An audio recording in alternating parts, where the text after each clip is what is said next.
शेतकरी मित्रांनो, विदर्भासाठी हा हवामान अंदाज आहे आज, उद्या आणि परवा.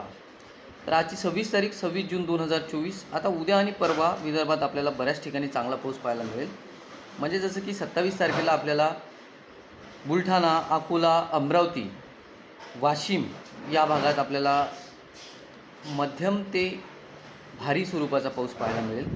तसेच उद्या 27 तारखेलाच आपल्याला चंद्रपूर, त्यानंतर गडचिरोली या भागातसुद्धा आपल्याला चांगला पाऊस पाहायला मिळेल. बाकी ठिकाणी परिस्थिती अशी राहील की जो नागपूर, भंडारा, गोंदिया आहे इथे हलका ते मध्यम पाऊस आपल्याला पाहायला मिळेल. कारण चंद्रपूर, गडचिरोली साईडला जास्त पाऊस होणार आहे आणि बुलढाणा, अकोला, अमरावतीचा काही भाग, अमरावतीचा फक्त म्हणजे धारणी, चिखलदरा, परतवाडा, अचलपूर जो भाग आहे या भागात जास्त पाऊस पडेल अशी अपेक्षा आहे आपल्याला.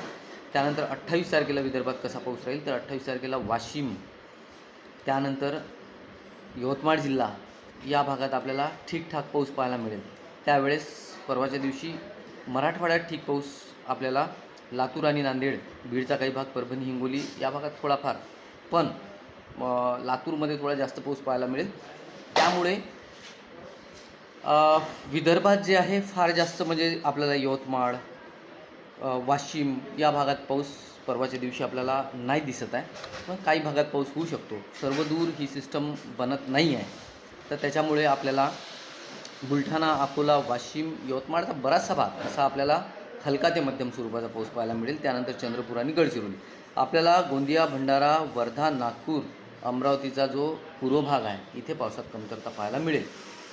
बाकी आणखी विदर्भासाठी पुढं बोलू आपण कशी परिस्थिती राहील. तर ह्या 7 दिवसात विषय असा आहे, या 7 दिवसात की आपल्याला विदर्भात जो उत्तर भाग आहे, ॲव्हरेज जर म्हणायला गेलो तर विदर्भात जो उत्तर भाग म्हणजे बुलढाणाचा उत्तर, अकोला, अमरावती, वर्धेचा उत्तर, त्यानंतर नागपूर, भंडारा, गोंदिया इथे आपल्याला चांगला पाऊस पाहायला मिळेल विदर्भाच्या तुलनेत.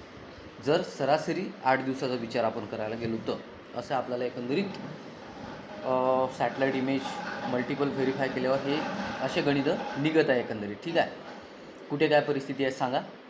माझं नाव प्रकाश कामनकर आहे.